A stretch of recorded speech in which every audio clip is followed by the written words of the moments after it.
Bendito sea el nombre del Señor.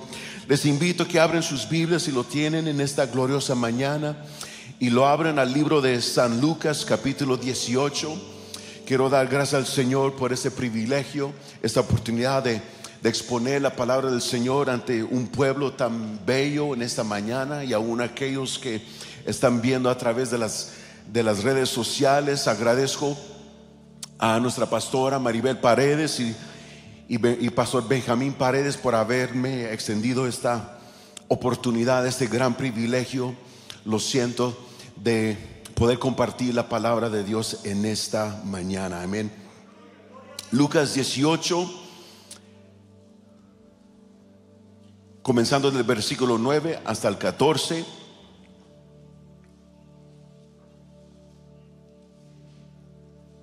Seguimos en el libro de San Lucas, como hemos estado recibiendo palabra a través de estas semanas, ¿verdad?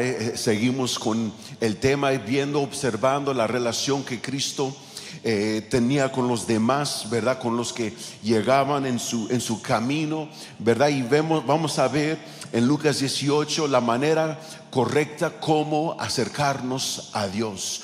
No he puesto título sobre este mensaje, pero si lo pondría, sería eso, ¿verdad? La manera correcta cómo acercarse uno a Dios. Amén. En Lucas 18, versículo 9, si lo tienen puede indicar con un amén. Dice así: en el nombre del Padre, del Hijo y del Espíritu Santo. A unos que confiaban en sí mismos como justos y menospreciaban a los otros, dijo también esta parábola. Dos hombres subieron al templo a orar. Uno era fariseo y el otro publicano. El fariseo, puesto en pie, oraba consigo mismo de esta manera: Dios, te doy gracias porque no soy como los otros hombres, ladrones, injustos, adúlteros, ni aun como este publicano. Ayuno 2 veces a la semana, doy diezmos de todo lo que gano. Mas el publicano, estando lejos, no quería ni aun alzar los ojos al cielo, sino que se golpeaba el pecho, diciendo: Dios, sé propicio a mí, pecador. Os digo que éste descendió a su casa justificado antes que el otro, porque cualquiera que se enaltece será humillado, y el que se humilla será enaltecido. Incline su rostro, vamos a orar.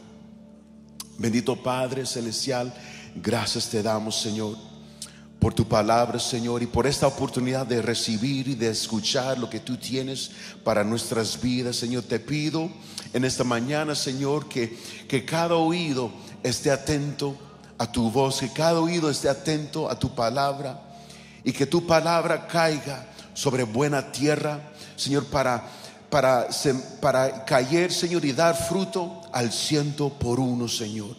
Ayúdanos, Señor, y aún aquella persona que viene, Señor, atribulado con alguna aflicción en su vida, algún problema, aquel que se encuentra enfermo, Señor, habla su vida, ministralo, Señor, ministra a cada uno de nosotros, Señor, como solamente tú lo puedes hacer, Señor. No son mis palabras persuasivas que puede convencer al hombre, sino tu Espíritu Santo que nos habla. Que sea tu Espíritu Santo hablándonos en esta mañana, Señor. A ti te damos toda la honra y toda la gloria para siempre. Y el pueblo de Dios dice amén y amén. Pueden tomar sus lugares si son tan amables en esta gloriosa mañana. ¿De qué manera debe uno acercarse al Señor? A través de la historia, el ser humano ha intentado conocer al Señor, conocer a Dios. El ser humano a través de la historia ha tenido el deseo de conocer el Dios, el único Dios verdadero. Pero ¿de qué manera debemos de acercarnos a Él? ¿De qué manera podemos acercarnos al único Dios creador? Esta escritura, a través de la palabra, de la palabra que comparte nuestro Señor Jesucristo, podemos entender un poco mejor de qué manera podemos acercarnos a Dios. Versículo 9 comienza con las palabras: a unos que confiaban en sí mismos como justos. Aquí podemos entender algo erróneo, ¿verdad? Algo que podemos ver, quizás no tanto erróneo, sino algo que estaba mal en los corazones de algunas personas que estaban cerca de Jesús. Qué impresionante que uno puede estar en la presencia del Señor, pero estar lejos de Él, estar lejos de su corazón. Podemos estar aquí en este lugar de cuatro paredes, rodeados con otros creyentes, rodeados de personas que levantan sus manos, que alaban al Señor con todo su corazón. Y aún en nuestros medios puede haber alguien cerca de su presencia, pero lejos de su corazón. Aquí podemos encontrar que Jesucristo, rodeado de sus discípulos, rodeado de una multitud de personas que le estaban observando, que querían escuchar qué palabras Él tenía que compartir, o qué milagro, qué otro milagro podría Él hacer. Y aún en medio de su presencia, en medio de los que estaban rodeados de Cristo, habían algunos que confiaban en sí mismos como justos. Se creían justos, se creían perfectos, se creían personas impecables. Esa es una actitud contraria a lo que Dios desea de nosotros. Es la actitud que al Señor no le agrada.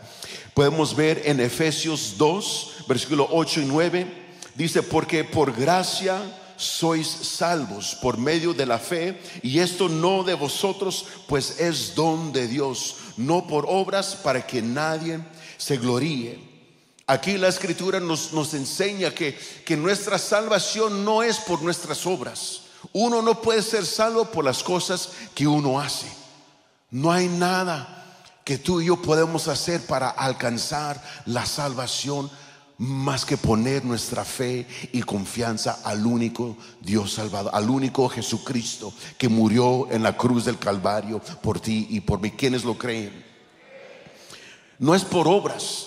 O sea que no importa cuántas horas uno pasa en tiempo de oración, no importa cuántos textos bíblicos uno memoriza o lee cada día, no son tus obras que te van a salvar. No son las cosas que tú puedes hacer que puedes tener gracia ante el Señor. Gracia en sí significa un favor inmerecido. Un favor inmerecido. Nadie de nosotros merecemos la gracia del Señor. Es algo que Él nos da gratuitamente. Cuando se celebra un cumpleaños, o cuando algunos comparten regalos para la Navidad, verdad que el que recibe el regalo no pregunta a la persona: ok, ¿cuánto te debo por este regalo que me dices? A ver, déjame sacar mi billetera, a ver cuánto es. ¿Verdad que no? Nadie trata de pagar al dador. Nadie trata de pagar porque uno se ofende. ¿Cómo me vas a pagar si te lo estoy dando, te lo estoy regalando? Es un regalo. Esa es la salvación, esa es la gracia. Nadie de nosotros podemos hacer ninguna cosa para obtener esta salvación que hemos obtenido.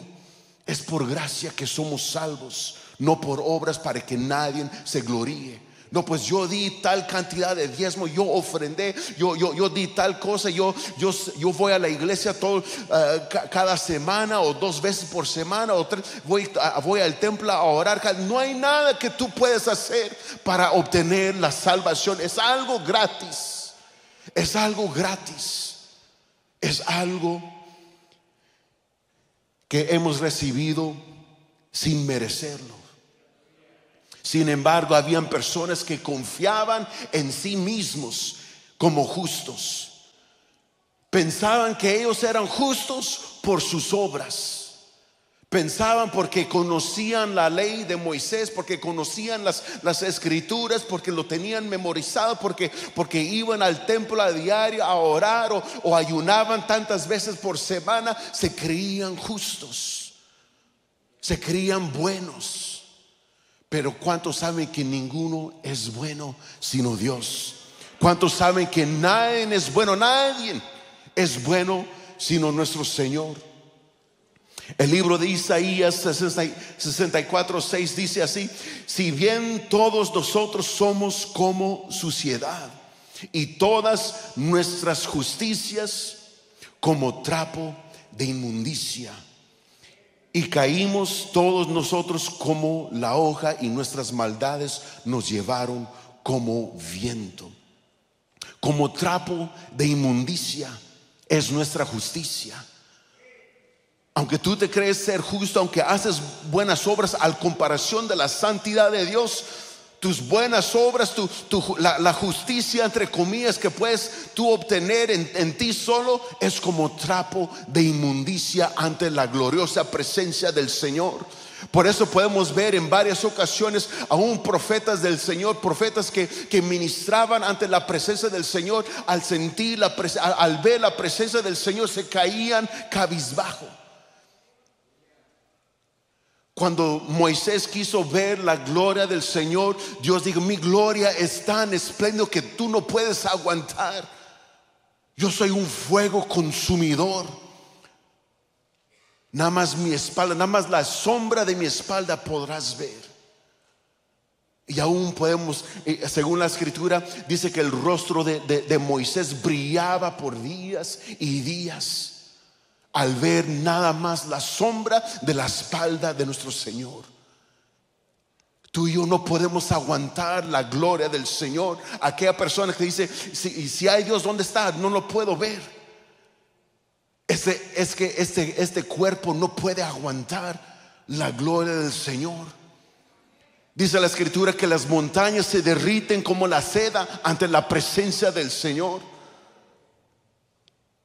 Las nubes son como el polvo de sus pies. Su gloria es algo magnífico, su gloria es algo inmenso que ninguno de nosotros, ningún ser humano puede aguantar, puede soportar la gloria del Señor. Y si uno se cree a cierto grado de justo, es considerado como un trapo de inmundicia ante la gloriosa presencia del Señor. Podemos ver también el corazón equivocado de estos varones que confiaban en sí mismos como justos. Dice: y menospreciaban a los otros. Dice la escritura en versículo 9: los que confiaban en sí mismos menospreciaban a los otros. Me asombra de cómo ellos, conociendo la escritura, no se daban cuenta el menosprecio que ellos sentían hacia los demás.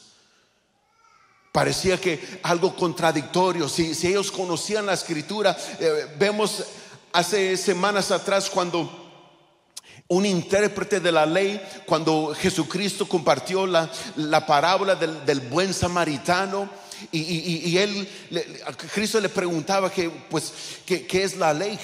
Cuando él preguntó: ¿cómo puedo ser salvo? ¿Cómo puedo llegar a llegar al conocer el reino? Bueno, ¿qué es lo que dice en Lucas 10:27? ¿Cómo fue que respondió?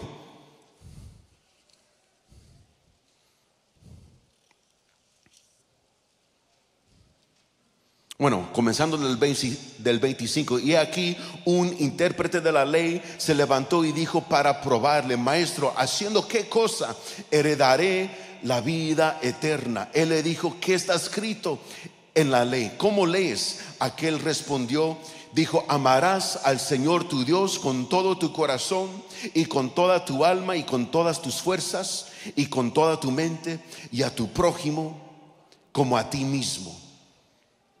Si aún los intérpretes de la ley, aún los fariseos sabían que deberían de amar a su prójimo como a sí mismo.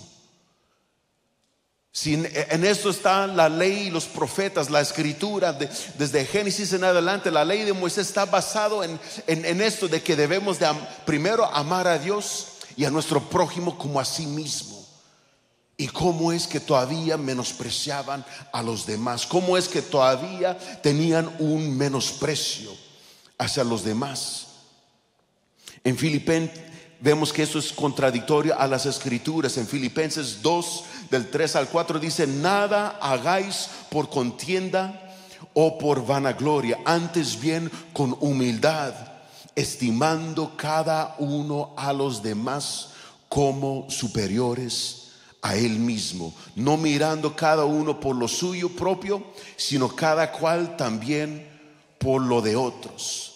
Debemos de poner a nuestro prójimo antes que a nosotros. Debemos de amar a los demás cuando vemos alguna necesidad en nuestros hermanos, en algún hermano en Cristo, y aún aquella persona que está en la calle mendigando. Debemos de sentir compasión por los demás. Debemos de sentir y considerar a los demás mayores como a nosotros mismos. En Mateo 22 del 36 al 40 es cuando Jesucristo reitera las palabras que acabamos de leer, que debemos de amar a nuestro Señor, pero también a nuestro prójimo.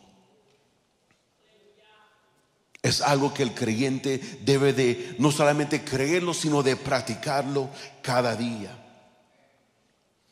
Y luego versículo 10, regresando a Lucas 18, dice: dos hombres subieron al templo a orar.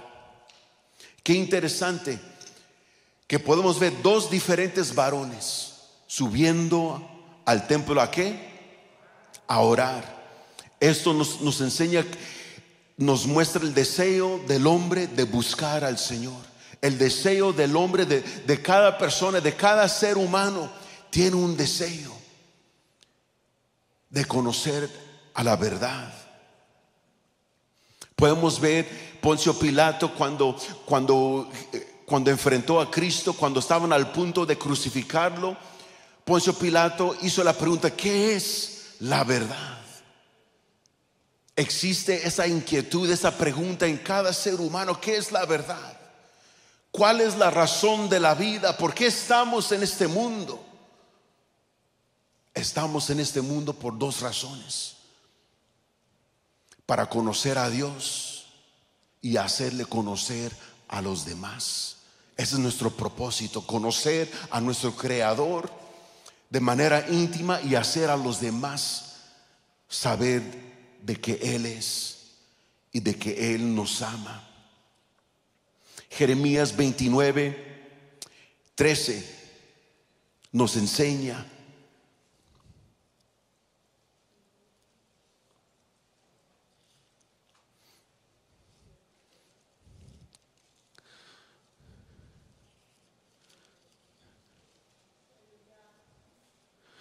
dice: y me buscaréis y me hallaréis, porque me buscaréis de todo vuestro corazón. El problema es de que no lo buscamos lo suficiente. A veces pensamos que nada más llegar al templo, voy a ver y a ver qué pasa. Voy a llegar a la iglesia, me voy a sentar en la banca, voy a escuchar los cantos y a ver qué sucede. Vamos a ver, me voy a quedar aquí sentado. Posiblemente levanto mis manos, si es que me dan las ganas. Posiblemente nada más me voy a parar cuando todos se paran. Voy a sentarme a escuchar al que esté hablando y a ver qué pasa, a ver si el Señor me habla. Pero ¿qué es lo que nos dice la Escritura? ¿Qué es lo que nos enseña? Que vamos a encontrar al Señor cuando lo buscamos de todo corazón. Me hallarás cuando me busques de todo corazón. Dice: y me buscaréis y me hallaréis, porque me buscaréis de todo vuestro corazón. Con todo el corazón debemos de buscar al Señor. Es como cuando uno juega al escondite. No sé si algunos niños aquí presentes, ¿verdad? O no sé si algunos padres todavía juegan con sus hijos, posiblemente, ¿verdad? Ojalá que, no sé si entre esposo y esposa se juegan, ¿verdad? No sé. Pero aquellos que se recuerdan al jugar el escondite, de cómo uno puede vencer, cómo uno puede salir victoriosamente, estar buscando y buscando hasta encontrar al que está buscando. Cuando has perdido tus llaves porque estás al punto de salir de tu casa para ir a trabajar o para ir a hacer X razón, uno no se da por vencido hasta que encuentra sus llaves. Algunos hacen lo mismo por su celular, ¿verdad? No me salgo de esta casa, olvida, las llaves no son tan importantes, mi celular es lo más importante, ¿verdad? Con que así buscáramos al Señor. Con que así, con esas ganas buscáramos al Señor. No me salgo a trabajar sin antes buscar tu presencia. No me voy a dormir sin antes encontrar tu presencia, sin sentir tu presencia en mi vida. Ojalá que fuésemos así todos los días. Ojalá que así fuésemos, que buscáramos al Señor como al jugar el escondite. Uno no sale, uno no recibe su galardón si uno no lucha para buscar, para encontrar aquello que uno desea. Pero queremos todo a fácil, queremos todo fácil, que todo llegue a fácil, sin luchar, sin buscar.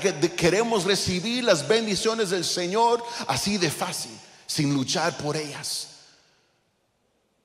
¿Cómo es que las Escrituras nos enseña una y otra vez personas que buscaban, que clamaban? La semana pasada, cuando ese Señor que clamó: Señor, Hijo de David, ten misericordia de mí. Aunque los demás que le estaban rodeando le decía que callaba y él pudo, sí, es cierto, me voy a callar. Pero ¿qué hizo él? Clamó aún más. Y como aprendimos también semanas atrás de la mujer con un flujo de sangre que pudo haber sido apedreado por haber entrado ante la multitud de gente por su enfermedad. Pero ¿qué hizo él? ¿Qué hizo ella más bien? Ella intentó tocar, sin tan solo tocar el manto de mi Señor, entonces seré sana de esta enfermedad. Si así, de esa manera, buscáramos recibir las bendiciones del Señor, si así buscáramos su presencia, no acercarnos nada más para recibir, sino buscáramos para conocerle aún más. A veces no encontramos al Señor porque no luchamos lo suficiente para buscarlo.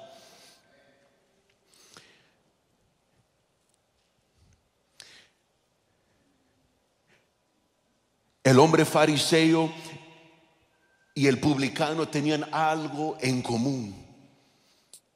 Iban al templo a orar. Iban al templo a buscar al Señor. Uno lo buscaba de manera errónea, uno lo buscaba de manera incorrecta, mas el otro lo buscó de manera correcta. Cada uno de nosotros estamos aquí por alguna razón, sea porque por el deseo de buscar al Señor. Ojalá que así fuese. Algunos quizá por costumbre nada más, o por seguir la rutina de venir al templo, de venir a la iglesia. Quizá venimos por nuestro cónyuge, quizá venimos porque nuestros padres nos dijeron que teníamos que venir, sea la razón que sea. Ojalá que esa intención o ese motivo cambie para decir: Señor, yo quiero buscar tu rostro. Quizá vine por X motivo, quizá vine por X razón, pero hoy en esta mañana quiero determinar de buscarte a ti y de encontrarte a ti. Cada uno de nosotros venimos por X razón, y ojalá que sea la intención que sea, que la intención sea enfocada en este momento de buscar y de encontrar al Señor. Miremos lo que hizo el fariseo en el versículo 11. Dice: el fariseo, puesto en pie, oraba consigo mismo. Mira la primera parte del versículo 11. El fariseo puesto en pie. Eso nos dice mucho. Y luego oraba consigo mismo. Qué interesante que no dice que oró al Señor, no dice que oró a Dios, sino que oró, ¿cómo? Consigo mismo, como que para escuchar su propia voz. Voy a orar de tal manera que yo mismo me puedo escuchar. Esas oraciones nada más llegan al techo y no traspasan el techo. Esas oraciones nada más es para escucharnos, y quizá para los que están rodeados nos escuchan. Pero no hay nadie así en esta mañana, ¿verdad? Dice el fariseo puesto en pie. Ahí está el error. En lugar de inclinarse, en lugar de arrodillarse, en lugar de postrarse ante su presencia, estaba como puesto en pie. No quiero que me malentiendan, no quiero que piensen que orar de pie es pecado, ¿verdad? Porque uno hasta puede orar manejando en su carro y que el Señor nos libre de accidente. Uno puede manejar, orar, estando haciendo cualquier cosa, aún en el trabajo.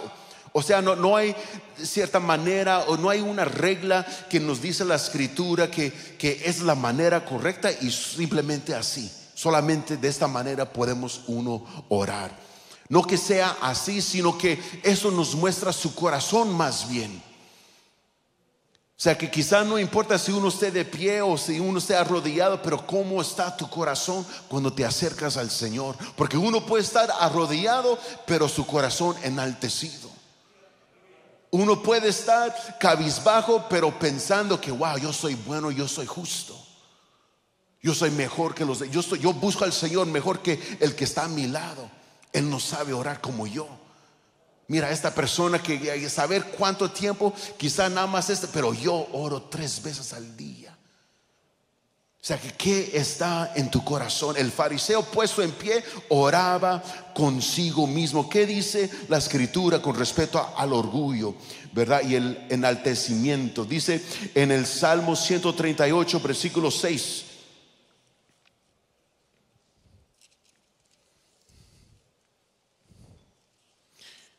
Dice, porque Jehová es excelso y atiende al humilde, mas al altivo mira de lejos. El que es altivo en su corazón, el que es orgulloso, el que se cree justo, el que se cree mucho, el Señor lo mira de lejos. Santiago 4:6 dice que Dios resiste a los soberbios y más adelante y da gracia a los humildes. Dios tiene una actitud mala hacia el orgulloso, hacia aquel que se cree justo, hacia aquel que se quiere enaltecerse. La Escritura habla una y otra vez. Hay cientos de veces cuando el Señor habla, cuando las Escrituras hablan en contra del orgullo. En gran parte fue el orgullo que causó la caída del hombre. Si podemos leer en Génesis capítulo 3, del 1 al 5.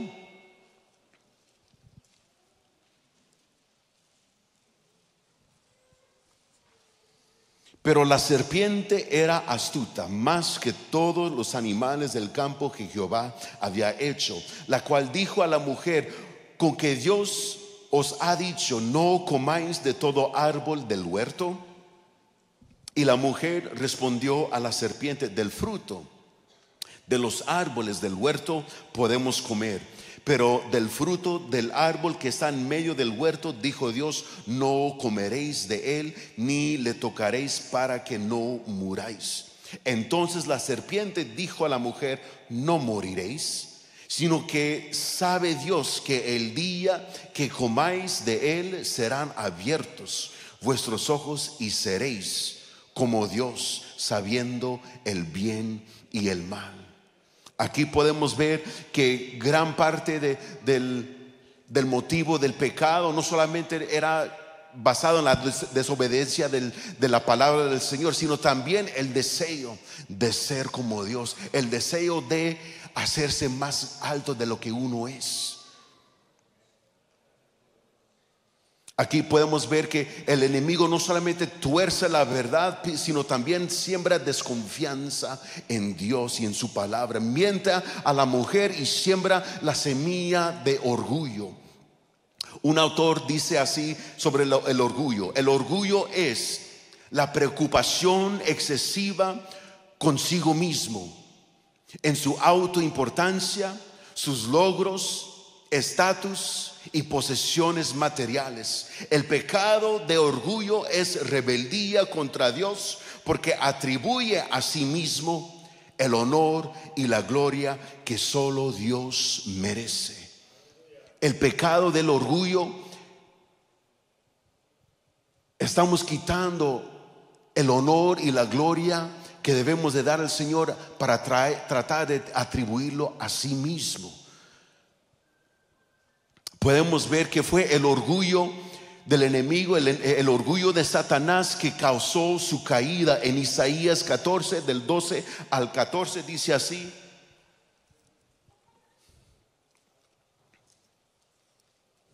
Isaías 14, del 12 al 14, vemos el origen de la caída del enemigo, de Satanás. Dice: sobre las alturas, no, voy a comenzar del 12. ¿Cómo caíste del cielo, oh lucero, hijo de la mañana? Cortado fuiste por tierra, tú que debilitabas a las naciones, tú que decías en tu corazón: subiré al cielo, en lo alto, junto a las estrellas de Dios. Levantaré mi trono y en el monte del testimonio me sentaré a los lados del norte. Sobre las alturas de las nubes subiré y seré semejante al Altísimo. Este ser creado por Dios quiso ser como el Creador. Qué ridículo, qué fascinante. Que el que fue creado por el Señor, Satanás, fue creado por Dios para el bien. Desde el principio fue creado para el bien, pero se enorgulleció. Quiso hacerse como el Altísimo, quiso hacerse como el Señor, y eso fue la causa de su caída. Regresando a Lucas 18, la segunda parte del 11, dice: cuando el fariseo oraba consigo mismo de esta manera, dice: Dios, te doy gracias porque no soy como los otros hombres, ladrones, injustos, adúlteros, ni aún como este publicano. Ayuno 2 veces a la semana, doy diezmos de todo lo que gano. El fariseo se daba elogios a sí mismo, se daba piropos, se estaba elogiando: y mira, yo soy bueno, mira, yo ayuno tantas veces, yo doy mis diezmos del todo. Fíjese que aún los fariseos daban el diezmo, no sé cómo se dice, lint.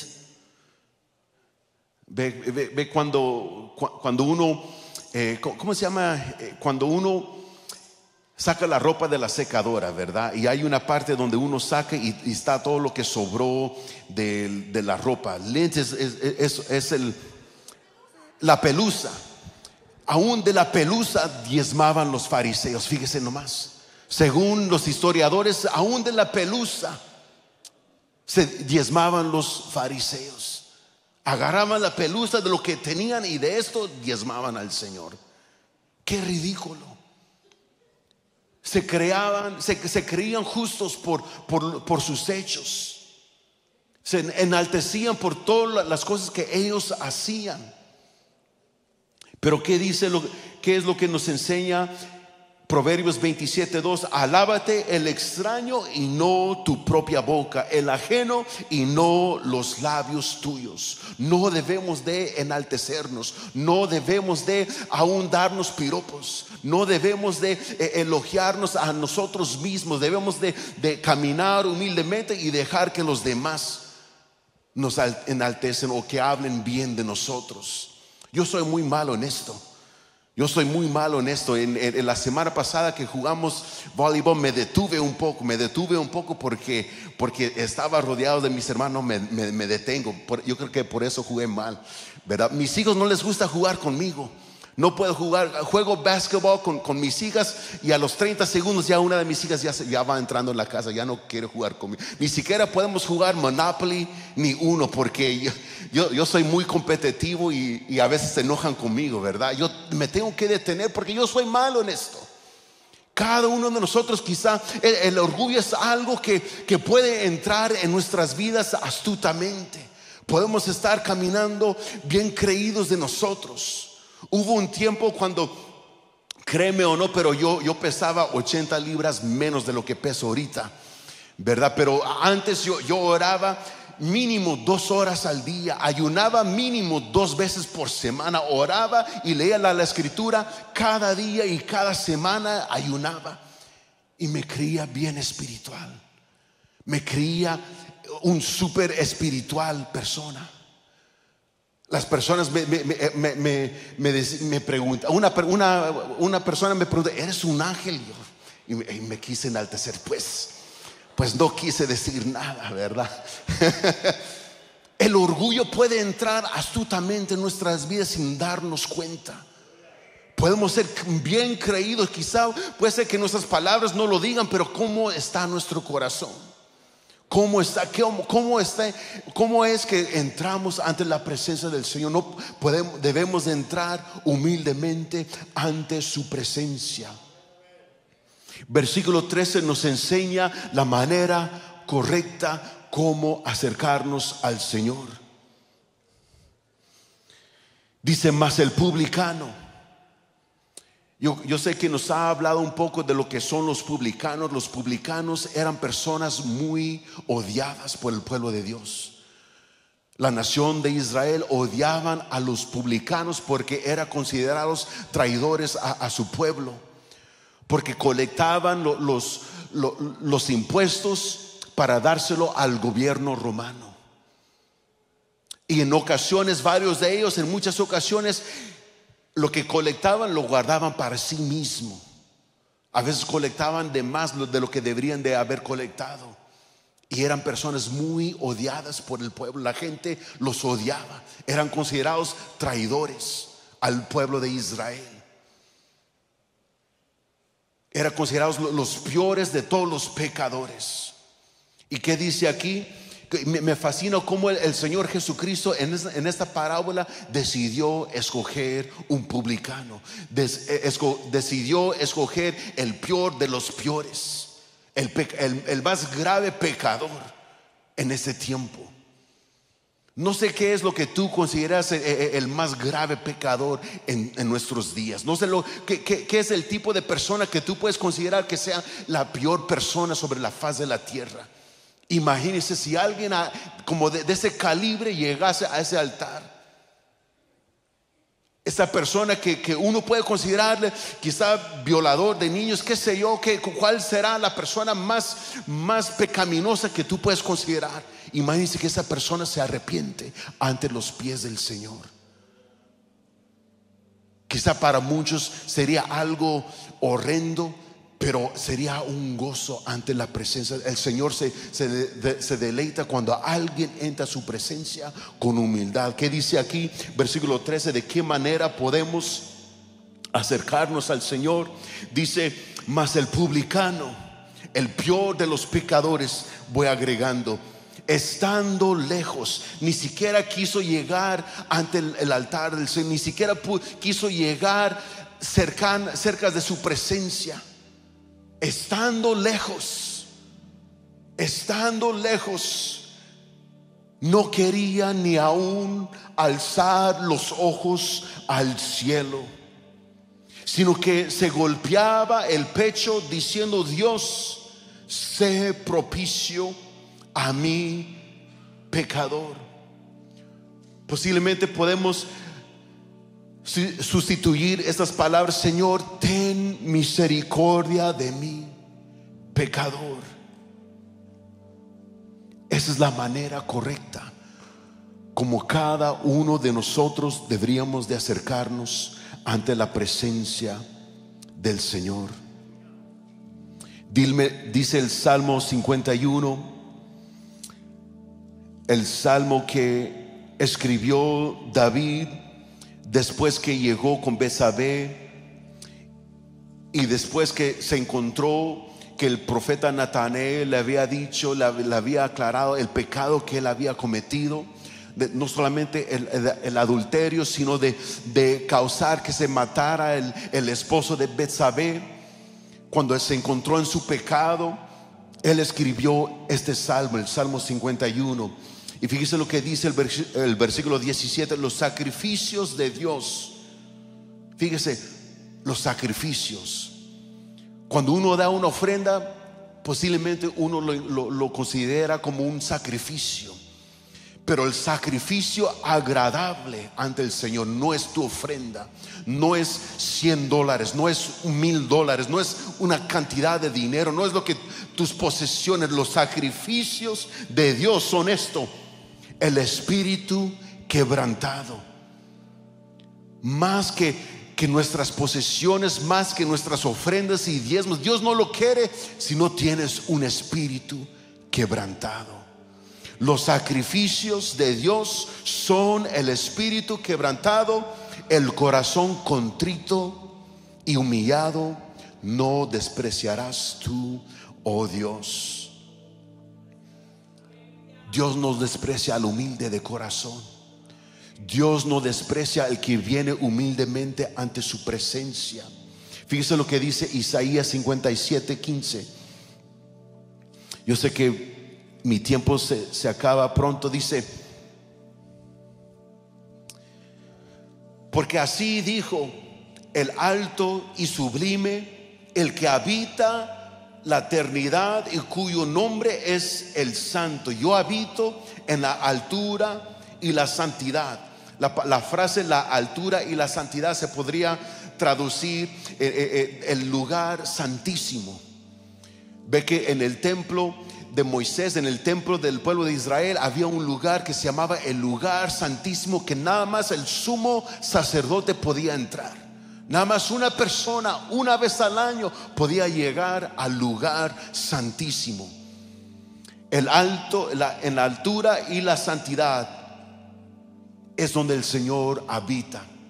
Pero ¿sabe dónde más? ¿Sabe dónde más el Señor habita? No solamente en el lugar santísimo. Dice: y con el quebrantado y humilde de espíritu, para hacer vivir el espíritu de los humildes y para vivificar el corazón de los quebrantados. O sea, el Señor habita en el lugar santísimo, pero también el que tiene un corazón quebrantado, el que tiene un corazón humilde, el que se humilla ante su presencia. Esa es la manera correcta como uno debe de entrar ante la presencia del Señor. A veces venimos aquí al altar. Hay quienes que llegan y oran al Señor, quizá en su banca o donde sea, en su casa. Señor, pues estoy aquí, a ver qué vas a hacer. Señor, necesito un milagro, a ver si tú obras. Si tú obras, entonces voy a creer. Entonces, si tú haces esto, Señor, te doy estas condiciones, y si tú cumples con estas condiciones, tal vez te voy a servir. ¿Cómo es que el ser humano quiere poner condiciones al Dios Altísimo? ¿Cómo es que acaso el Señor te necesita que le sirves?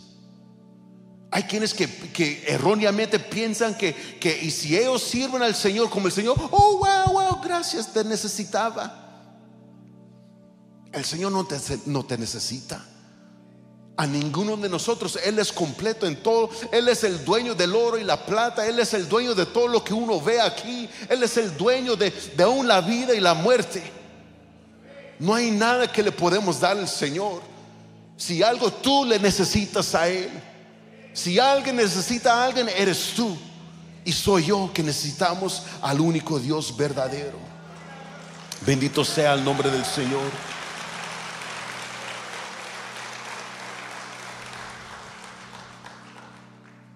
Hebreos 4, 14 al 16 dice: por tanto, teniendo un gran sumo sacerdote que traspasó los cielos, Jesús el Hijo de Dios, a través del Señor Jesucristo, ahora tú y yo podemos entrar al lugar santísimo. Ahora tú y yo podemos entrar ante Él.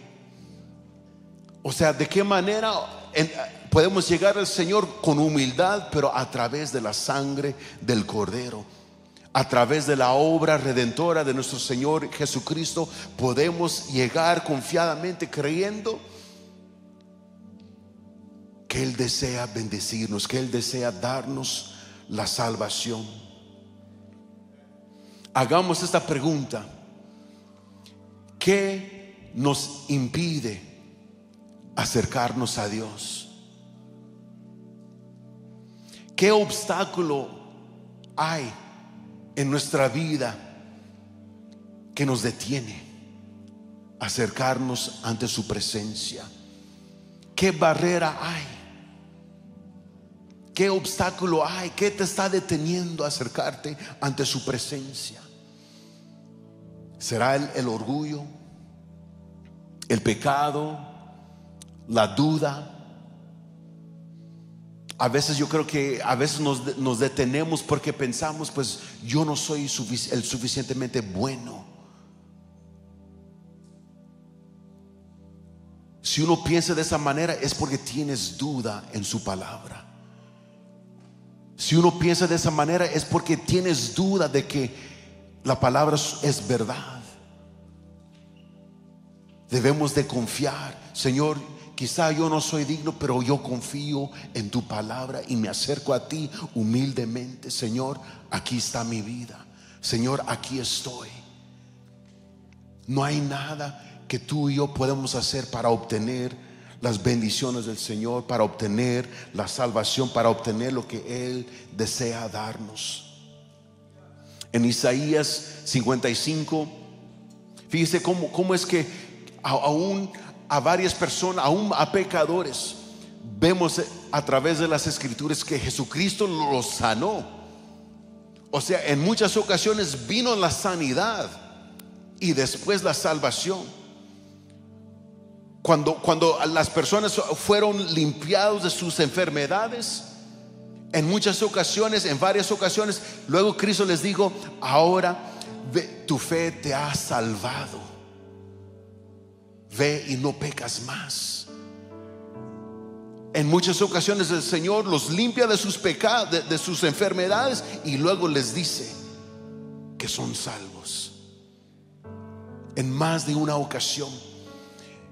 La escritura aquí en Isaías 55 nos hace entender que todo lo que el Señor tiene para nosotros es gratis. Mira lo que dice, fíjese lo que dice Isaías 55 versículo 1. Luego voy a brincar al 6. Dice: a todos los sedientos venid a las aguas, a los que no tienen dinero venid, comprad y comed. Venid, comprar sin dinero y sin precio vino y leche. O sea, ¿qué es lo que el Señor nos está ofreciendo? Sus bendiciones, su salvación. No hay dinero que tú puedes pagar para obtener la salvación. No hay ofrenda más que un corazón humilde y contrito ante el Señor. Luego dice el versículo 6: buscad a Jehová mientras puede ser hallado, llamadle en tanto que está cercano. Deje el impío su camino y el hombre inicuo sus pensamientos, y vuélvese a Jehová, el cual tendrá de él misericordia, y al Dios nuestro, el cual será amplio en perdonar.